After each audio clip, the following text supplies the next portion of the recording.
జై శ్రీరామ్. శ్రీమాత్రే నమః. శ్రీ గురుభ్యో నమః.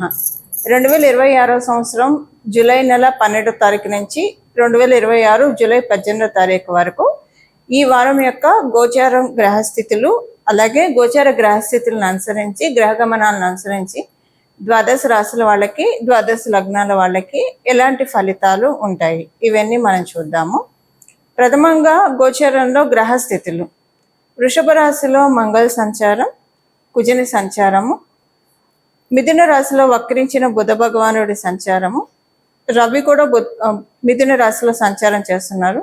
మిథున రాశిలో సంచారం చేస్తున్న రవి ఈ వారం 17వ తారీఖు నుంచి మిథున రాశిలోంచి కర్కాటక రాశిలోకి ఆయన సంచారం ఉంటుంది. కర్కాటక రాశిలో గురుదేవుని సంచారం, దేవగురువైన బృహస్పతి సంచారము, శుక్రకేతువులు ఇరువురు కూడా దైత్య గురువైన శుక్రాచార్యుల వారు, కేతు భగవానుడు ఇద్దరు కూడా సింహరాశిలో వారి సంచారము, కుంభరాశిలో రాహుదేవుని సంచారము, శని మహారాజు సంచారం మీనరాశిలో, అన్ని రాశుల్ని అతివేగంగా చుట్టూ వచ్చే చంద్ర భగవానుడు ఈ వారంలో, ఆయన ఈ వారం మొత్తం కూడా ఆయన సంచారము 4 రాశుల్లో ఉంటుంది. వృషభ రాశి, మిథున రాశి, కర్కాటక రాశి, సింహరాశి ఈ 4 రాశుల్లో కూడా చంద్రదేవుని సంచారం ఈ వారంలో ఉంటుంది. ఇవి గోచారంలో ఉన్న గ్రహ గమనాలు, గ్రహస్థితులు.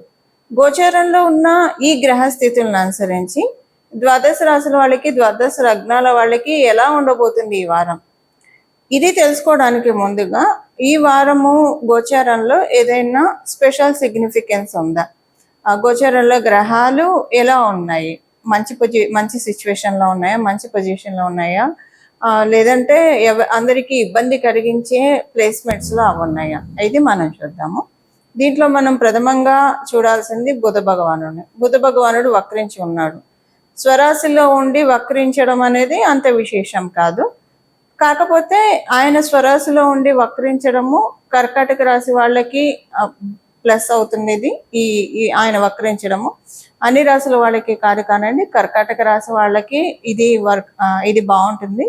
అలాగే ధనుసు రాశి, మీనరాశి ఈ 3 రాశుల వాళ్ళకి బుధ భగవానుడు వక్రించడం మిథున రాశిలో మంచి ఫలితాన్ని ఇస్తుంది. చెడు ఫలితాలని మిగతా రాశుల వాళ్ళకి ఇస్తుంది. అంటే చెడు ఫలితాలు అంటే కొన్ని విషయాల్లో జాగ్రత్తలు మనం తీసుకుంటే సరిపోతుంది. ప్రత్యేకించి అసలు బాగా యోగించింది అంటే ఆయన వక్రగతిలో ఉండడము. యోగించండి అంటే మిథున రాశి వాళ్ళకి, కన్యా రాశి వాళ్ళకి, వీళ్ళకి కొంచెం ఇబ్బందికరమైన ఇది ఉంటుంది. బట్ కర్కాటక రాశి వాళ్ళకి, ధనుసు రాశి వాళ్ళకి, మీన రాశి వాళ్ళకి బాగా ఉంటుంది. తటస్థంగా ఉండేదంటే వృషభ తుల రాశుల వాళ్ళకి ఇది పెద్ద గుడ్డు చేయదు, అలాగనే బ్యాడ్ కూడా చేయదు. కొంతలో కొంత మేలే చేస్తుందని చెప్పచ్చు.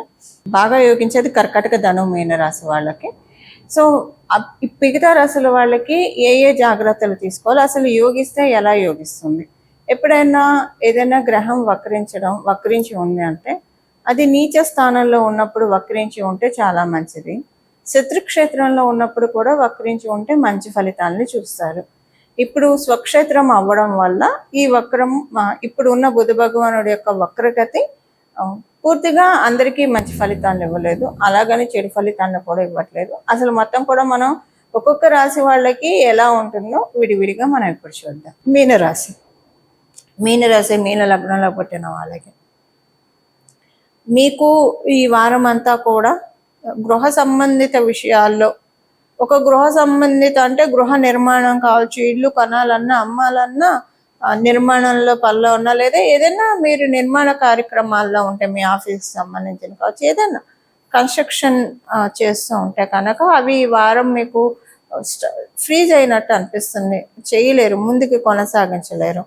ఇది మీరు కొంచెం చూసుకోవాలి జాగ్రత్తగా. కన్స్ట్రక్షన్స్ మీరు ఏదైనా చేస్తూ ఉంటే కనుక 1కి 2 సార్లు చూసుకోండి. అలాగే ఈ వారం మీకున్న గోచార గ్రహస్థితుల రీత్యా కొంచెం మీకు రెస్పిరేటరీ ఇష్యూస్ కావచ్చు, లేదా స్కిన్ ఎలర్జీస్ స్లైట్గా వస్తాయి. కానీ ఇది ఒక 2 డేస్ వరకే ఉంటుంది, తర్వాత అంతా కూడా నార్మల్గా ఉంటుంది. కాన్సన్ట్రేషన్ దెబ్బతింటుంది. ఎస్పెషల్లీ ఇది మీకు ఏదో ఒక ఆలోచన మిమ్మల్ని బాగా వేధిస్తూ ఉంటుంది, బాధ పెడుతూ ఉంటుంది. ఇది ఎస్పెషల్లీ అంటే కాన్సన్ట్రేషన్ లెవెల్ దెబ్బతినడము, ఆలోచనలు ఇబ్బంది పెట్టడము, ఇది మీకు చాలా చికాగ్గా అనిపిస్తుంది. ఇంకా ఎన్నాళ్ళు ఇలాగా విసుగ్గా ఇంకెప్పటికీ ఇది జీలపాకంలాగా సాగుతూనే ఉందేంటి ఇలాగ అనిపిస్తుంది మీకు. కొన్ని విషయాల్లో అలా అనిపిస్తుంది మీకు. కొంచెం ఉద్యోగం చేసేవాళ్ళు, వ్యాపారం చేసేవాళ్ళు కొంచెం సహనం వహించాలి, సంయమనంగా ఉండాలి. మీరు వహించే సహనం మీకు కొన్నంత అండగా ఉంటుంది. ఈ వారం మీరు కనుక సహనాన్ని కోల్పోయి ఒక మాట నోరు జారారంటే అది విపరీతమైన ఇబ్బందిని రాబోయే 3 నెలల్లో మీకు క్రియేట్ చేస్తుంది. సో కేర్ఫుల్, కొంచెం మాట్లాడేటప్పుడు చూసుకోండి, 1-2 సార్లు ఆచితూచి మాట్లాడండి. ఉద్యోగస్తులు, వ్యాపారస్తులు, అలాగే మీరు వివాహ ప్రయత్నాలు చేస్తూ ఉన్నా కూడా కొంచెం జాగ్రత్తగా ఉండండి.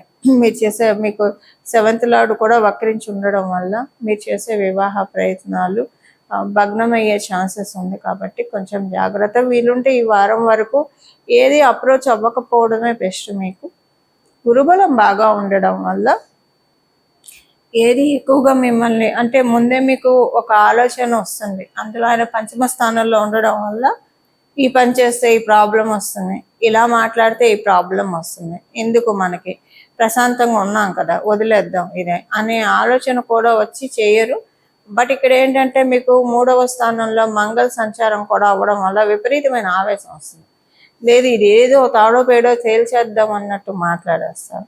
సో ఈ ఈ ఈ మథనం ఒకటి ఉంటుంది మీకు. కొంచెం జాగ్రత్తగా ఉండండి.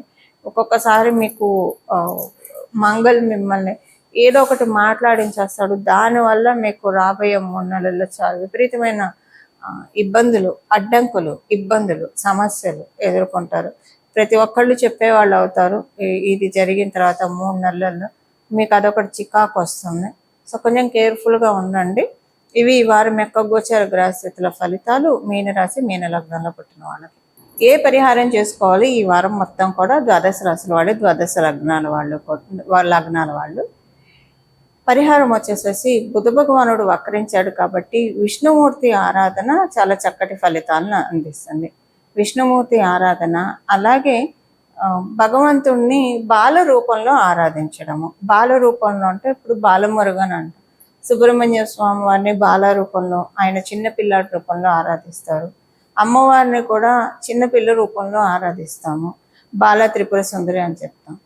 వటపత్ర సాయి స్వామివారు యుగాంతంలో ఒక వటపత్రం మీద ఆయన కాలి యొక్క బొటను వేలు చీకుతూ ఉంటారు. ఆ మూర్తి రూపాన్ని కూడా ఆరాధించడం అంటే ధ్యానిస్తే సరిపోతుంది.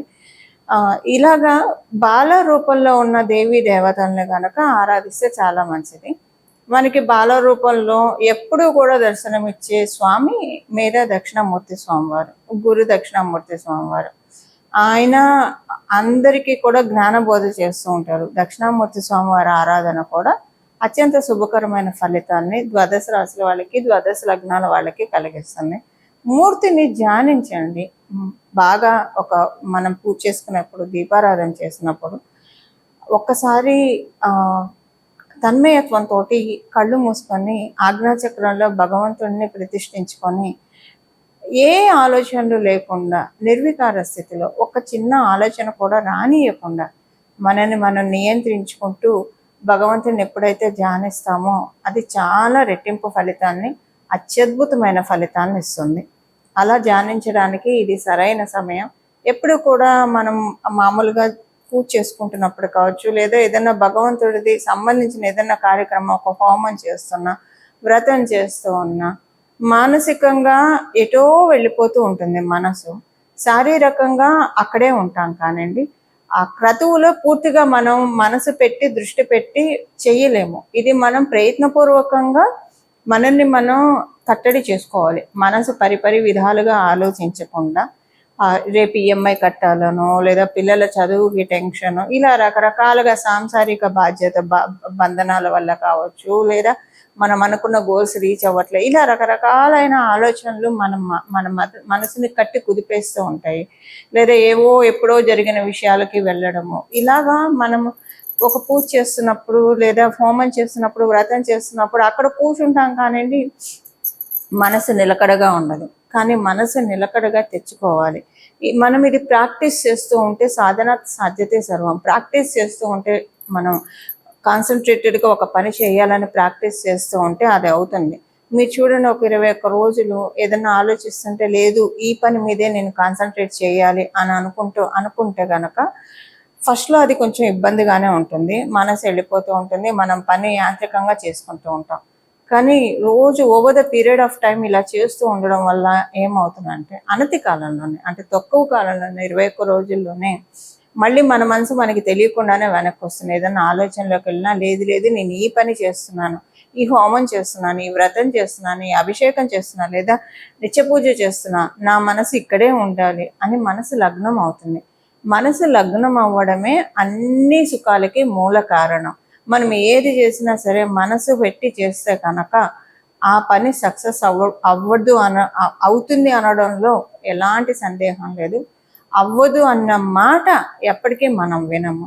అలా ఇప్పుడు బుధ భగవానుడు వక్రించి ఉన్నాడు కాబట్టి మోస్ట్లీ రాహుదేవుడు, బుధ భగవానుడు ఆలోచన, చంద్రుడు మనఃకారకుడు కాబట్టి ఆలోచనలు మన మనసులో పుట్టే ఆలోచనలకి మేజర్ వైటల్ రోల్ ఈ గ్రహాలే ప్లే చేస్తూ ఉంటాయి.